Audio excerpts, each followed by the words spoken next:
ఇప్పుడు మనం మాట్లాడుకుంటున్న వ్యక్తి సామాన్యుడు కాదు, ఒక వ్యక్తి కాదు, ఒక శక్తి కాదు, ఒక విస్ఫోటనం.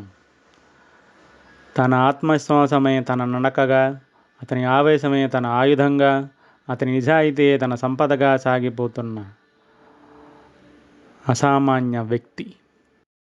చిన్న బిందువులా మొదలైన తన ప్రయాణాన్ని అనంత మహాసాగరంలా విస్తరిస్తూ, తన ప్రయాణం ఎటువైపో వివరిస్తూ, సామాన్య జనం తనం బలం అని సాగిపోతున్న సామాన్య జన సైనికుడు, జనసేన సైన్యాధ్యక్షుడు, జనసేనాని కొణిదెల పవన్ కళ్యాణ్. ఇంకొక పేరు ప్రజల రాజు, పీపుల్స్ కింగ్, పీకే. ఇది తను సాధించబోయే విజయానికి ఒక సమర్పణగా. మీ శ్రీనివాస్ పునర్వసు.